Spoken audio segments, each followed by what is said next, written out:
Welcome to education hub. ठीक, आज हम लोग क्या पढ़ेंगे? तो पहले हम लोग क्या पढ़ चुके थे, तो वो हम लोग यूनिट और मेजरमेंट के बारे में प्रीवियस क्लास में पढ़ चुके थे।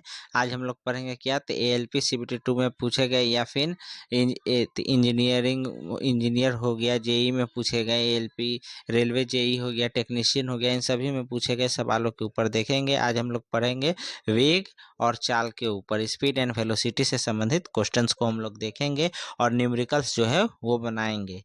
चलिए स्टार्ट करते हैं। उससे पहले जो भी मेरे चैनल पे नए हैं, लाइक सब्सक्राइब शेयर करें और बेल आइकन को प्रेस करें, जिससे इससे संबंधित कोई भी नया वीडियो आएगा तो वो आपको अप टू डेट होते रहेगा। चलिए स्टार्ट करते हैं हम लोग।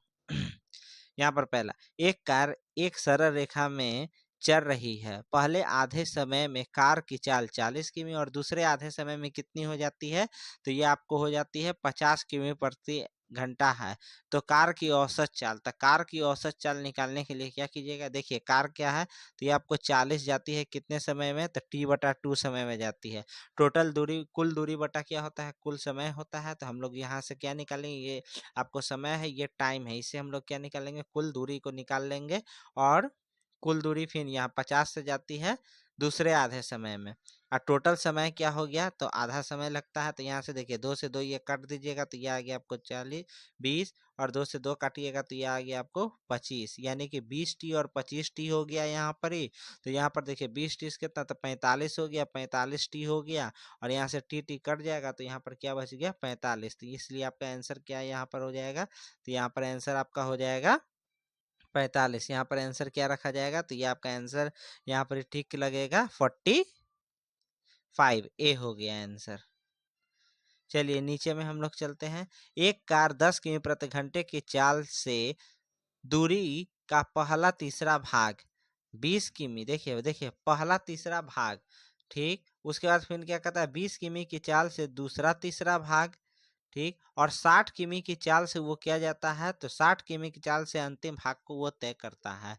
मान लेते हैं कुल दूरी, कुल दूरी बटा क्या चीज होता है? तो कुल दूरी बटा क्या होता है? तो औसत चाल निकालने का सूत्र क्या है? तो कुल दूरी बटा समय हो जाता है। अब देखिए यहाँ पर कुल दूरी को हम S मान लेते हैं, और ये देखिए नीचे में आपको समय कैसे निकलेगा? तो ये जाता है आपको पहला तीसरा भाग, 1/3 जो जाता है तो वो किससे जाता है? तो ये आपको 10 से जाता है। उसके बाद फिर आपको आ गया यहाँ पर ही 1/3 भाग 10 के, और 1/3 भाग 1/60 से जाता है। तो जो तीसरा 1/3 भाग 1/20 से, और लास्ट जो बचेगा तो वो भी 1/3 भाग ही होगा, क्योंकि 1/3 मिलकर क्या बन जाते हैं? तो पूर्ण एक बन जाते हैं। तो ये इस प्रकार से बनेगा। देखिए ऊपर में ये हो गया 1, और नीचे में क्या हो गया? 1/3 था ना, तो यहाँ पर ये हो गया 1/3, और यहाँ पर गुने क्या कर दीजिएगा? तो ये कर दीजिएगा 10 जोड़ 1/3 गुने 20 जोड़ 1/3 गुने 60। ठीक, इस प्रकार से हम लोग कर देंगे। तो इस प्रकार से करने के बाद फिर आपको क्या आएगा यहाँ पर ही? तो देखिए इस प्रकार से जब कर दीजिएगा, तो इस प्रकार से करने के बाद फिर आपको इस प्रकार से कर दिए। अब इस प्रकार से करने के बाद देखिए ये हो गया। अब इसके बाद हम लोग क्या करेंगे? निकाल लेंगे। तो इससे आपको आएगा, देखिए नीचे में 1 आ गया, आपको 1/80 आ गया, ठीक। दूसरा क्या? एक आपको आ गया 1/30, 1/60 और 1/80 आ जाएगा। इन सभी को निकाल लीजिएगा एलसीएम, तो कितना हो जाएगा? तो एलसीएम निकालने पे आपको आ जाएगा यहाँ पर ही, इन सभी का एलसीएम निकालिएगा तो क्या हो जाएगा? तो एलसीएम निकालिए, तो एलसीएम निकालने पे आपको आ जाएगा 180। एलसीएम निकालिएगा तो 180, यानी 1 यहाँ पर हो गया टोटल आपको 6 जोड़ 3 जोड़ 1 करेंगे, और 180 हो गया। 180 ऊपर चल जाएगा तो यहाँ पर क्या हो जाएगा? 180/6 3 9 1 10, 0 0 काट दिए तो कितना आया? तो ये आपको 18 आ गया। यानी इसका उत्तर क्या हो जाएगा? तो इसका उत्तर हो जाएगा आपको 18 किमी प्रति घंटा। उत्तर क्या हो जाएगा? तो ये हो जाएगा आपको 18 किमी प्रति घंटा उत्तर हो जाएगा। नेक्स्ट देखिए, एक पिंड का त्वरण जो है मीटर प्रति सेकंड समय के साथ इस प्रकार है कि A = 3t² + 2t + 2, जहाँ समय सेकंड है। बाद यदि पिंड प्रारंभिक वेग से 2 मीटर प्रति सेकंड की चाल आरंभ करता है तो पिंड की गति t2 सेकंड में क्या हो जाएगी। तो यहाँ पर देखिए t2 सेकंड ये पूछ रहा है ना कि t2 सेकंड में क्या हो जाएगी। तो इसके लिए डिफ्रेंसिएशन हम लोग पढ़े हैं। ये देखिए एक्सेलरेशन निकालने का फॉर्मूला क्या होता है, ए इक्वल टू हो जाता है dv बटा dt हो जाता है। तो इसको एक्सेलरेट हम लोग को t2 सेकंड में पूछ रहा है, तो इन सभी को क्या डिफ्रेंशिएट कर देंगे। तो डिफ्रेंशिएट करने के बाद आपको क्या आएगा, तो डिफ्रेंशिएट कर देंगे और डिफ्रेंशिएट कर दीजिएगा तो v minus two equal to क्या होगा 3 इंटू और ये टी क्यूब हो गया और यहाँ पर इसे टी क्यूब बटा 3 और यहाँ पर ही 2 से 0 तक इसका लिमिट गया प्लस 2 और यहाँ पे 10 टी के पावर 3/2 और 2 से 0 तक लिमिट गया यहाँ पर प्लस 2 और 2 माइनस 0 यहाँ पर कर देंगे तो इसका आंसर आपको निकल कर आ जाएगा टोटल कितना, तो ये आपको 16 कितना आंसर आ जाएगा निकल कर, तो ये आपको आ जाएगा 16 आ जाएगा। निकल कर कितना आएगा, तो ये आपको 16 आ जाएगा। निकल कर कितना आएगा, तो ये आपको 16 आ जाएगा निकल कर।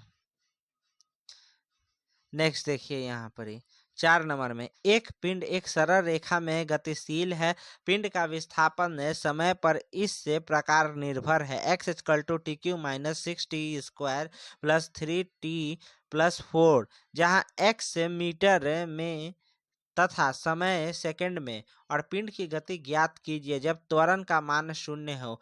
जब देखिए त्वरण का मान शून्य हो तो हम लोग क्या जानते हैं dx बटा dt यानी v, यानी कि क्या हो जाएगा, अगर इसको डिफ्रेंशिएट करेंगे तो क्या हो जाएगा, तो ये हो जाएगा आपको पहला में आएगा 3t स्क्वायर, डिफ्रेंशिएट करने पे ऊपर वाले को डिफ्रेंशिएट कर दीजिए, माइनस क्या हो जाएगा, तो ये हो जाएगा 6 इंटू 2t का पावर 1 हो जाएगा और यहाँ पर क्या हो जाएगा 3 का 3 हो जाएगा 3 और प्लस क्या होता है, तो कांस्टेंट का डिफ्रेंसिएशन 0 हो जाता है।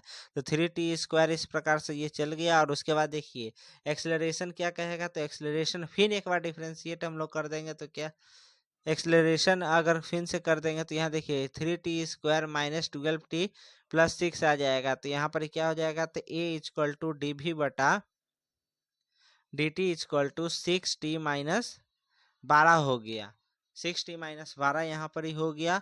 और हम लोग जानते हैं क्या कि यदि त्वरण शून्य हो तो त्वरण शून्य का मतलब क्या हो गया, त्वरण शून्य का मतलब हो गया आपका त्वरण शून्य। तो त्वरण शून्य का मतलब क्या हो गया, 0 बराबर क्या हो गया 6t माइनस 12 हो गया। यहाँ पर 6t माइनस 12 हो जाएगा और इस प्रकार से आप इसको सॉल्व कीजिएगा तो ये आ गया 12 इस साइड आ जाएगा, यानी 12 बराबर क्या हो जाएगा 6t हो जाएगा और t बराबर क्या हो जाएगा, तो यहाँ पर 2 आ गया।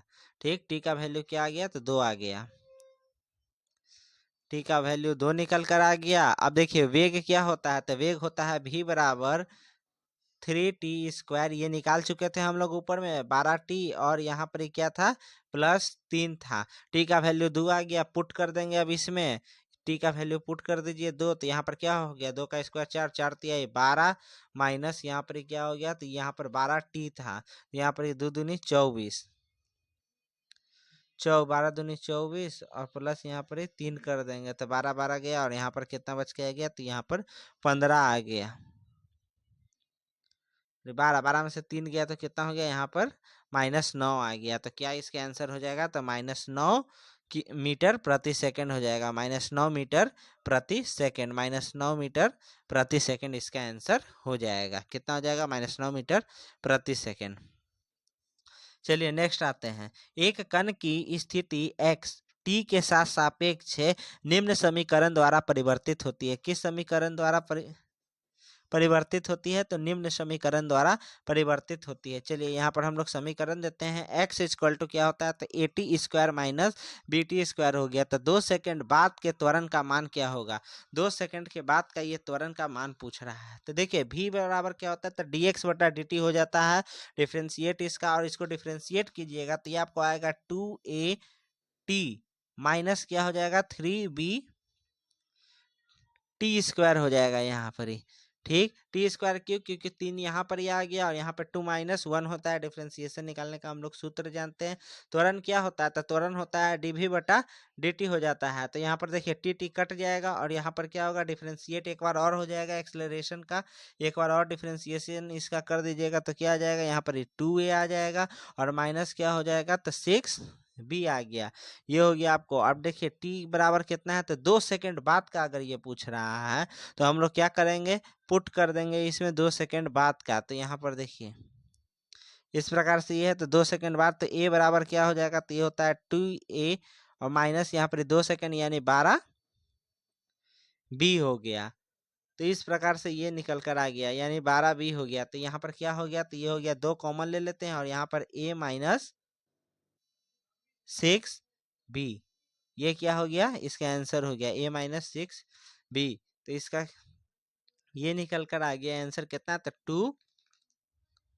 तो इसमें त्वरण की गणना पूछ रहा था, तो त्वरण आपका निकल कर क्या आ गया, तो ये आ गया 2a minus 6b, 2a minus 6b। चलिए छठा नंबर, एक कार विरामावस्था 30 किमी प्रति घंटे की चाल वेग से चलना प्रारंभ करती है और 2 सेकंड के बाद वेग 36 किमी प्रति घंटा हो जाता है। 2 सेकंड के बाद 36 किमी प्रति घंटा होता है। अगले 2 सेकंड में 42 किमी हो जाती है। तो त्वरण ज्ञात कर दीजिए। तो इसका त्वरण ज्ञात करना है। देखिए विरामावस्था से चालू किया, 30 किमी प्रति सेकंड के वेग से आरंभ करता है और 2 सेकंड के बाद इसका वेग क्या हो जाता है, तो 36 हो जाता है। 2 सेकंड के बाद इसका वेग 36 हो जाता है और अगले 2 सेकंड में 42 हो जाता है। तो अगले फिर 2 सेकंड में 42, यानी कि देखिए वेग में परिवर्तन कितना का हो रहा है, तो 6 का हो रहा है। वेग में अगर परिवर्तन कहा जाए तो 6 का हो रहा है, कितना, तो 6 किमी पर आवर का परिवर्तन हो रहा है। लेकिन इसको अब क्या करेंगे हम लोग, मीटर पर सेकंड में आंसर है, तो मीटर पर सेकंड में, तो ये मीटर पर सेकंड में निकालिएगा तो आ जाता है 5/3 मीटर पर सेकंड निकल कर आएगा आपको। और उसके बाद त्वरण अगर आपसे पूछता है तो एक्सेलरेशन बराबर क्या हो जाता है, तो एक्सेलरेशन होता है, ये आपको वेग बटा समय हो जाता है। 2 सेकंड का लगता है यहाँ पर इस समय, तो ये हो गया आपको 5/6। यहाँ पर ही एक्सेलरेशन 5/6 आ गया। अगले 2 सेकंड में वेग क्या 36 से 42 होता है। तो वेग में परिवर्तन कितना हुआ, फिर वही हुआ और त्वरण क्या रह गया, तो सेम। यानी कि क्या हुआ, एक कांस्टेंट स्पीड से ये चल रहा, कांस्टेंट वेग से चल रहा था, यानी क्या, तो सामान्य वेग से चल रहा था। तो इसका त्वरण भी क्या रहेगा, मतलब सामान्य वेग से इंक्रीज करते हुए चल रहा था।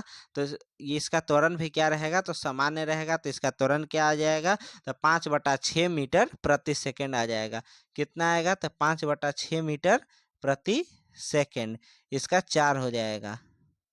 5/6 मीटर प्रति सेकंड हो जाएगा, इसका कितना हो जाएगा, तो 5/6 मीटर प्रति सेकंड। चलिए नेक्स्ट देखते हैं हम लोग 7 नंबर, 2 मोटर गाड़ियां एक दूसरे की ओर सीधी सड़क पर 10 मीटर प्रति सेकंड और 12 मीटर प्रति सेकंड के वेग से चल रही हैं। जब दोनों गाड़ियां एक दूसरे से 150 मीटर की दूरी पर हैं, तब दोनों के चालक ब्रेक लगाते हैं, जिससे प्रत्येक गाड़ी में 2 मीटर प्रति सेकंड स्क्वायर का मंदन उत्पन्न हो जाता है और वे रुक जाती हैं। बताएं रुकने के समय दोनों गाड़ियों के बीच क्या दूरी होगी।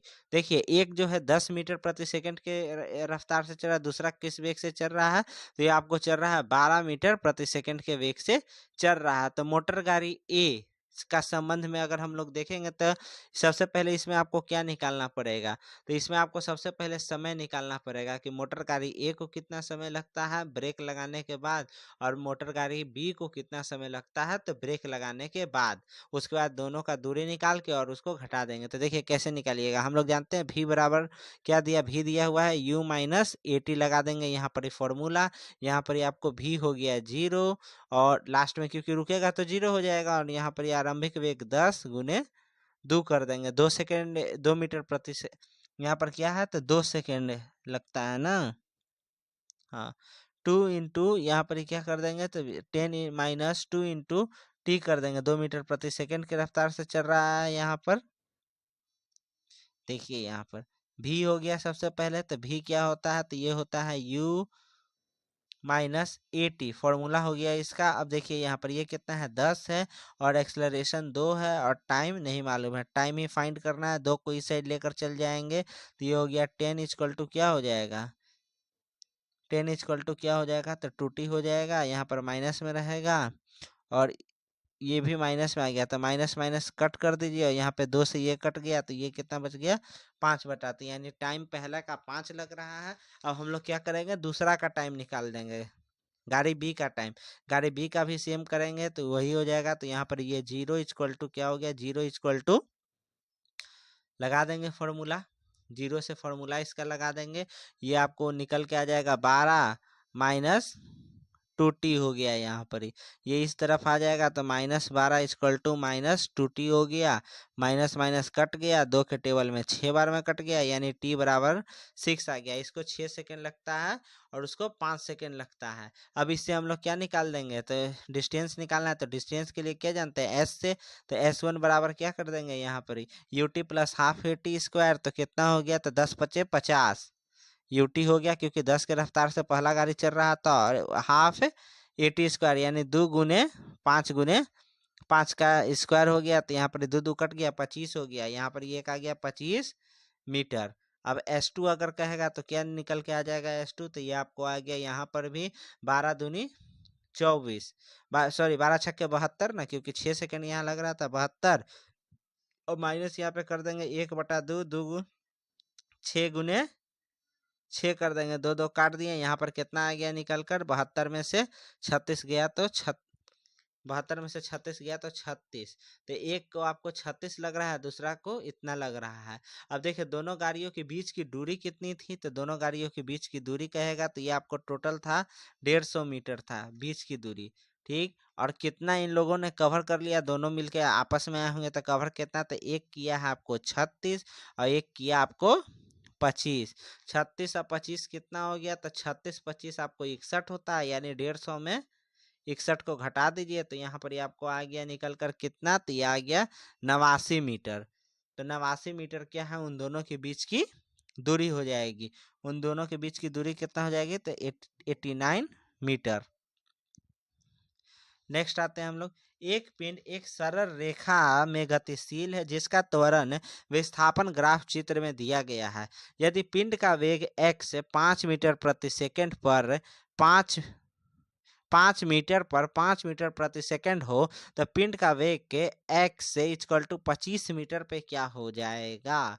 तो देखिए इसमें 25 मीटर पे एक ग्राफ दिया गया है, तो हम लोग जानते हैं विस्थापन त्वरण ग्राफ का क्षेत्रफल सामान्य रूप से क्या होता है, तो v² - u² / 2 के बराबर होता है। पे हम लोग ग्राफ के बारे में पढ़ चुके थे, ठीक। v² - u² / 2 होता है, इसका सूत्र होता है, और इसे हम लोग क्या करेंगे, तो सूत्र के ऊपर बैठा कर निकाल लेंगे, तो इसका आंसर क्या आ जाएगा, तो ये आपको आ जाएगा 5√3 आ जाएगा, ठीक।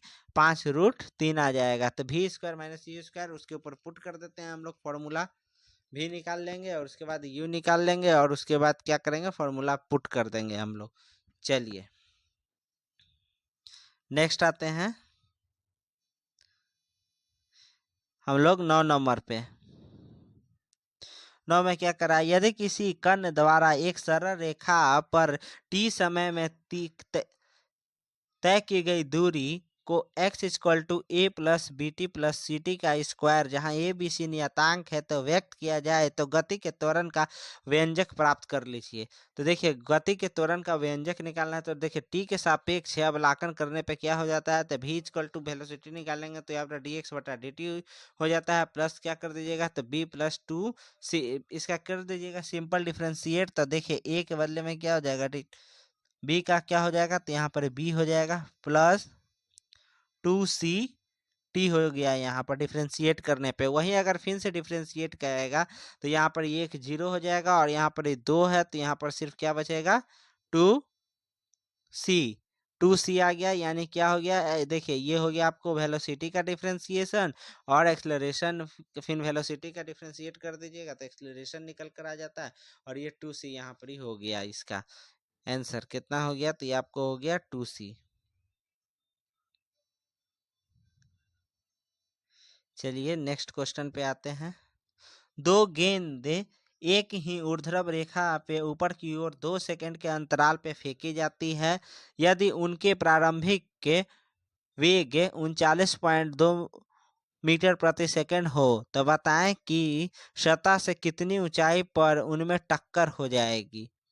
ठीक, दो गेंद क्या है तो ऊर्ध्व से ऊपर की ओर फेंके जाते हैं। ठीक, और उनके प्रारंभिक वेग 39 पॉइंट इतना सेकंड की गति से, तो दोनों एक ही लाइन से फेंका गया, तो कब वहां पर वो जाके टक्कर हो जाएगा। तो पहला यहाँ पर देख लीजिए, S1 निकालने का होना था UT प्लस क्या हो जाता है, UT minus half GT square. ऊपर की ओर फेंका जा रहा है, एक नीचे की ओर आएगा। ठीक, UT माइनस GT का दोनों ऊपर की ओर फेंका जा रहा है, तो यहाँ पर से हम लोग निकाल लेंगे, क्या जानते हैं, तो S1 बराबर क्या हो जाएगा, तो यहाँ पर हो जाएगा UT माइनस हाफ GT का स्क्वायर लगा देंगे हम लोग फॉर्मूला, UT में हाफ GT का स्क्वायर हम लोग फॉर्मूला यहाँ पर पुट कर देते हैं। पुट करने के बाद हम लोग यहाँ पर देखिए, यहाँ पर U कितना है, तो 1939.2 इंटू T, और यहाँ पर माइनस हाफ GT स्क्वायर हो गया यहाँ पर ही, ये हो गया 39.2। ये S1 निकाल रहे हैं हम लोग, क्या, तो S1 हो गया, तो S1 बराबर हो गया यहाँ पे 39.2 T माइनस 1/2 गुने क्या 9.8 T स्क्वायर हो जाता है। अब देखिए यहाँ पर 9.8 है, तो इसको काट दीजिएगा तो क्या आ जाएगा, तो यह आ जाएगा 4.9 T स्क्वायर हो गया, और प्लस यहाँ पे क्या हुआ 39.2 T आ गया। तो ये पहला इक्वेशन हम लोग का बनकर निकला। ये क्या हो गया, तो ये हो गया हम लोग का फर्स्ट इक्वेशन। अब हम लोग सेकंड निकालते हैं, तो S2 अगर कहेगा निकालने के लिए, तो S2 क्या हो जाएगा, तो S2 बराबर हो जाएगा वही फॉर्मूला फिर से लगेगा 39.2। यहाँ पर क्या हो गया, तो T माइनस 2 2 सेकेंड बाद फेंकता है उसको, और फिर यहाँ पर हाफ G और T का क्या हो जाएगा, तो T माइनस 2 का होल स्क्वायर। T माइनस 2 का क्या हो जाएगा यहाँ पर ही, तो होल स्क्वायर कर देंगे, तो इससे आपको इक्वेशन बनकर एक और निकल जाएगा सेकेंड इक्वेशन। तो सेकेंड इक्वेशन क्या बनकर आपको निकलेगा, तो ये आपको निकलेगा 4.98T minus T square plus 4T minus 20। ये आपको सेकेंड इक्वेशन बनकर निकल गया। अब इसके बाद दोनों इक्वेशन देखिए, S1 और S2 क्या होगा, दोनों बराबर हो जाएगा, तो हम लोग क्या कर देंगे, इसको बराबर कर देंगे। बराबर करने के बाद क्या आएगा, ये कट जाएगा, और कटने के बाद आपको क्या आ जाएगा, तो S1 का वैल्यू हम लोग जानते हैं कितना था, S1 का वैल्यू आपका, तो S1 का वैल्यू कहेगा, तो ये आपको निकल कर आया था 4.9, और यहाँ पर क्या हो गया था, तो 8T minus T square. S2 का वैल्यू क्या निकल कर आया था, तो ये आपको निकल कर आया था 4.9, और इसका वैल्यू आया था 8T minus T square plus 4T minus 20। तो यहाँ पर देखिए, ये आपको 4.9 वाला जो है, ये तो आपको कट गया पूरी तरीका से। यहाँ पर 8T और T स्क्वायर ये भी कट जाएगा, ये वाला पोर्शन भी क्या हुआ, तो आपको कट हो गया।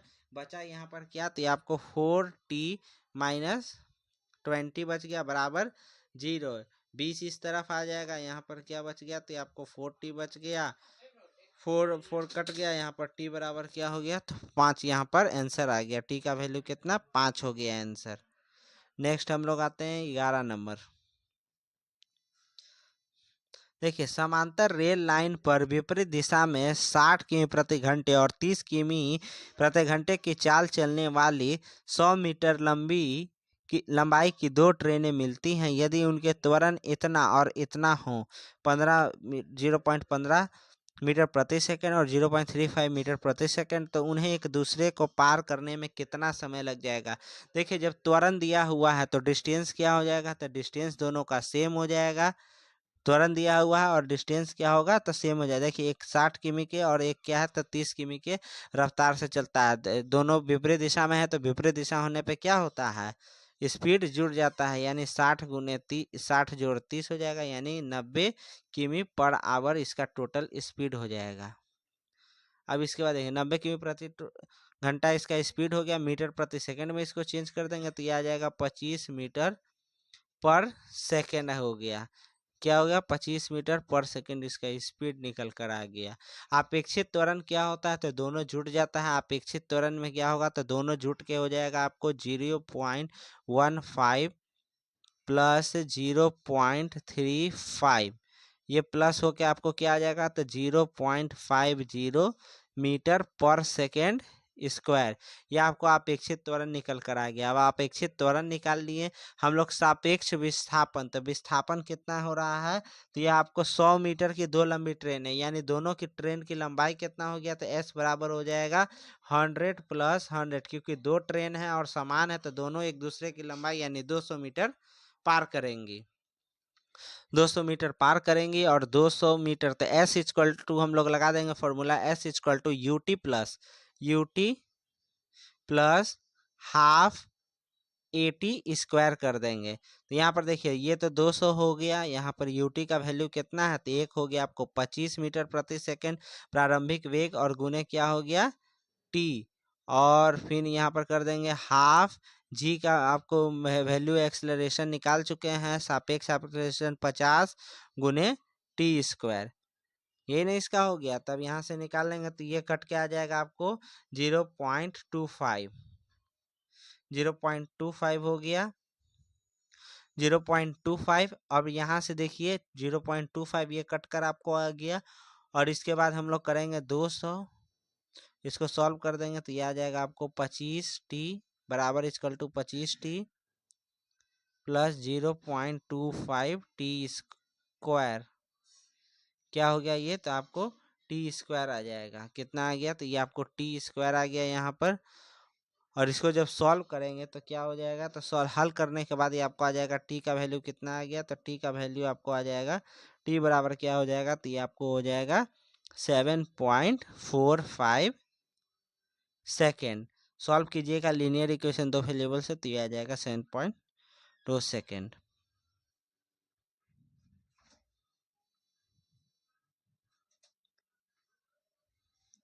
नेक्स्ट आते हैं, एक कण गति की आधी दूरी भी वेग से तय करती है एवं यात्रा की शेष भाग में आधा समय का वेग v1 और शेष आधे का v2 की गति से, तो संपूर्ण यात्रा के लिए औसत वेग क्या हो जाता है। तो देखिए सबसे पहले औसत वेग निकालने का कुल दूरी और क्या होता है कुल समय होता है। तो पहला t1 से गया, दूसरा क्या गया आधी दूरी t2 से गया, तो आधी दूरी तय करने में लगा समय उसको क्या, तो S/2 भी नोट हो जाएगा यहाँ पर ही। और देखिए अगर इसका निकाला जाए सही तरीके से तो एवरेज का क्या, तो दूसरी आधी दूरी तय करने में T2 लग जाता है। तो इसका सूत्र ही क्या हो जाता है, जब इस प्रकार का क्वेश्चन रहे तो इसका सूत्र क्या हो जाता है, तो इसका सूत्र हो जाता है आपको ये, एक नंबर 2v0 v1 + v2 बटा v1 + v2 प्लस क्या हो जाता है v2 हो जाता है, ये इसका सूत्र हो जाता है। तीन समान दूरी रहता है तो ये होता है आपको, तीन समान दूरी निकालने का सूत्र भी क्या होता है, तो डिस्टेंस तीनों इक्वल हो 3abc बटा ab + bc + ca, ये सूत्र इसका है। नेक्स्ट आते हैं, दो ट्रेन जिनकी लंबाई 121 और 99 मीटर है, विपरीत दिशा में 40 और 32 किमी के, तो एक ट्रेन को एक दूसरे को पार करने में कितना समय लगे। तो देखिए ये दोनों कितना हो गया, तो डिस्टेंस दोनों का जोड़ दीजिए तो ये आ गया आपको 220 डिस्टेंस हो गया। और स्पीड सेकंड में पूछ रहा है, तो यहाँ पर देखिए स्पीड कितना हो गया, विपरीत दिशा में जब जा रही हो तो विपरीत में क्या होता है, स्पीड दोनों साइड से दौड़ के आ रहा है तो दोनों का स्पीड बढ़ जाएगा। तो ये आपको हो गया 72, लेकिन किमी में है तो ये आपको 5/18 से इसको मीटर प्रति सेकंड में चेंज करने के लिए क्या करेंगे, 5/18 से भागा देते, 5 नीचे ऊपर 18 हो जाएगा। तो ये आपको 18 के टेबल में कितने बार में ये कटेगा, ये कट गया आपको 4 बार में। और ये आपको 5 के टेबल में कितने बार में कटेगा, तो ये आपको 4 4 4 से काट दिए, यहाँ पर आ गया आपको 11 सेकेंड। कितना इसका आंसर हो गया, तो ये आपको हो जाएगा 11 सेकेंड, 13 का 2। नेक्स्ट आते हैं हम लोग,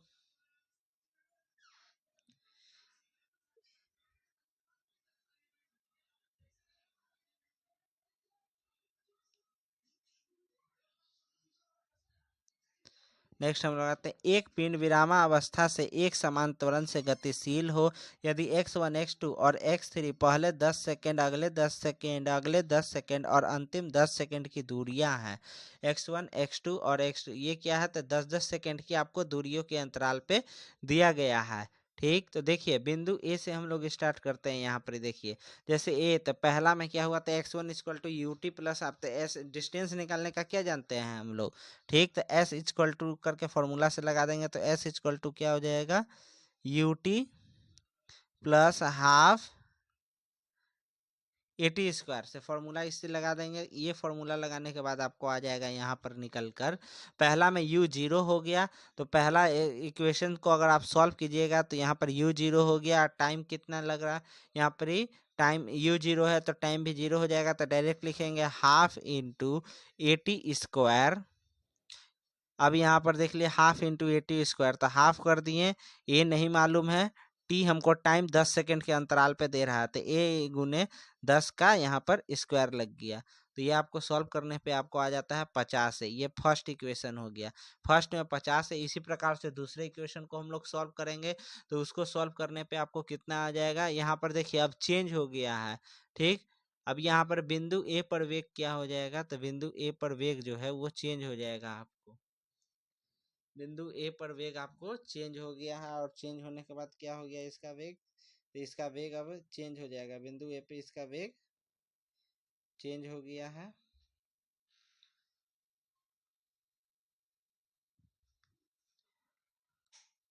वेग चेंज होकर भी इंटू क्या हो जाएगा, यहाँ पर 10 हो जाएगा। ठीक, भी का वैल्यू यहाँ पर क्या हो गया, तो 10 हो जाता है, और फिर इसको मल्टीप्लाई 10 सेकेंड हो गया, और यहाँ पर भी इंटू 10 कर दिए, हाफ एटी स्क्वायर कर दिए, यानी 10 ए इंटू 10, 10 ए इंटू 10 हो गया, और हाफ एटी स्क्वायर हो गया। इस प्रकार से ये निकल जाएगा बिंदु ए पर।